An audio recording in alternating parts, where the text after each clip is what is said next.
suis très heureux de vous accueillir aujourd'hui dans ce congrès d'imagerie en ophtalmologie intitulé « De la théorie à la pratique ».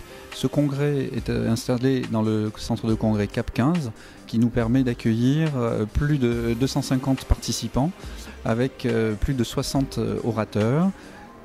Le congrès est destiné à l'imagerie en ophtalmologie. Ça fait partie des voies d'évolution de l'ophtalmologie actuelle avec de plus en plus d'appareillages qui nous permettent de compléter les bilans soit avant la chirurgie, soit après la chirurgie. L'organisation du congrès a été réalisée en différentes salles.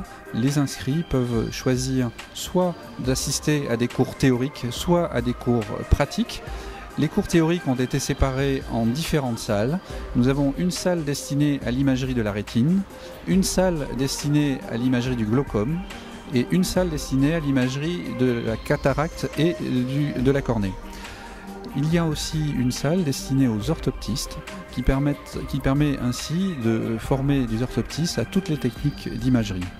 L'organisation a été confiée à l'agence CEA, soutenue par le personnel de Explore Vision, le centre parisien destiné à l'imagerie en ophtalmologie et consacré uniquement à l'imagerie, pour lesquels les ophtalmologistes peuvent adresser les patients dans le cadre d'un bilan complémentaire avec des appareillages dont ils ne disposent pas dans les cabinets. Le point culminant de ce congrès a consisté en la séance plénière qui a réuni tous les participants avec une introduction réalisée par le professeur Yves Pouliquin, ancien chef de service du service d'ophtalmologie de l'Hôtel-Dieu de Paris et maintenant membre de l'Académie française. Bien, il est évident que de nos jours, nous assistons à une véritable révolution dans la pratique de l'ophtalmologie, notre discipline.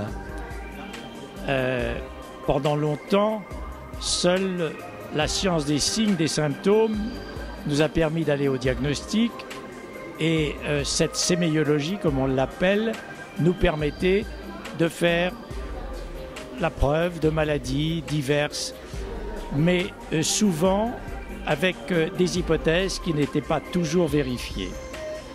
Le grand apport des dernières années, des 20 dernières années, est celle de l'image. Celui de l'image. Une imagerie qui s'est développée pour toutes les composants de l'œil, que ce soit les composants de la partie antérieure, la cornée, l'iris, l'angle irido-cornéen, ou alors même et surtout tous les éléments composant la partie postérieure de l'œil, la rétine, et naturellement, au-delà de tout cela, l'imagerie qui concerne l'orbite et même l'appareil neurologique. Il y a donc mis à la disposition des ophtalmologistes désormais, sur leur hypothèse diagnostique clinique, l'assurance que pratiquement une image sera capable de vérifier le bien fondé de leur opinion. C'est donc un élément considérable pour conduire les traitements oculaires et je dois dire que cette idée qu'eut notre ami Michel Puech de réunir en un séminaire tous les acteurs de l'imagerie médicale en ophtalmologie est une excellente idée. D'ailleurs, l'affluence que l'on rencontre ici entre ces murs de salle en salle prouve combien il avait raison. Je pense que désormais, aucun médecin ophtalmologiste ne peut se passer des images et c'est pour lui un avantage et plus qu'un avantage, un vrai privilège. Les participants peuvent choisir de participer à des ateliers pratiques avec les différents fabricants qui mettent à disposition tous les appareils disponibles sur le marché, avec principalement des salles d'OCT, avec tous les OCT actuellement opérationnels, et puis une salle d'échographie destinée à la fois à l'échographie de diagnostic, mais aussi à l'échographie de très haute fréquence comme les différents UBM qui permettent une très bonne imagerie de l'angle irido-cornéen et du segment antérieur, complétée aussi par des travaux pratiques de biométrie et de calcul d'implant. Ce congrès ayant attiré plus de 250 participants, la prochaine session sera programmée dans quelques temps pour augmenter l'audience et permettre à de plus en plus de médecins ou d'orthoptistes d'avoir accès à toutes ces informations divulguées par les meilleurs spécialistes de l'imagerie en ophtalmologie, qu'ils viennent soit du monde hospitalier, soit du monde libéral. Cette manifestation n'aurait pas pu avoir lieu sans tous les supports de l'industrie pharmaceutique et des laboratoires qui fournissent les appareils. Les principaux fournisseurs de matériel ont mis à disposition des ateliers pratiques tout le matériel nécessaire et les laboratoires pharmaceutiques ont participé à l'exposition commerciale avec donc toute une série de stands qui permettent lors des pauses d'avoir des échanges entre intervenants à la fois industriels, à la fois industrie de pharmacie et les ophtalmologistes présents sur le congrès. Nous remercions particulièrement le laboratoire Novartis et la société Cantel Médical qui sont les sponsors principaux de cette manifestation.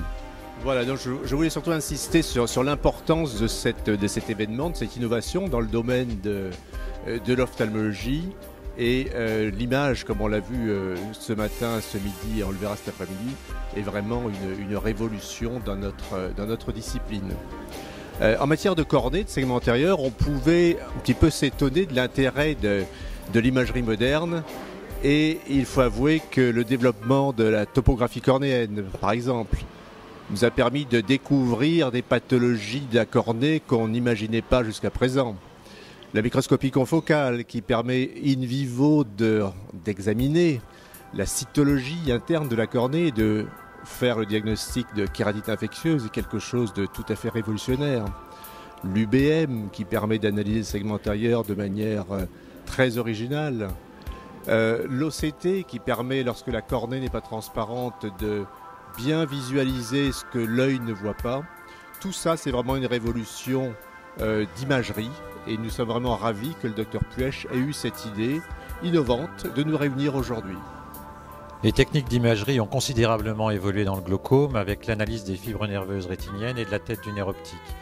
Ces 2 dernières décennies, les progrès dans les techniques de tomographie en cohérence optique, de polarimétrie à balayage laser avec le GDX, mais aussi avec l'HRT pour l'analyse de la tête du nerf optique, se sont développées de façon importante. Elles permettent une analyse à l'échelon presque visuel et surtout une analyse de la progression au sein de cette affection qui reste la 2e cause de cécité dans notre pays. C'est la raison pour laquelle la présence de tous les spécialistes en imagerie du glaucome est importante aujourd'hui à ce congrès.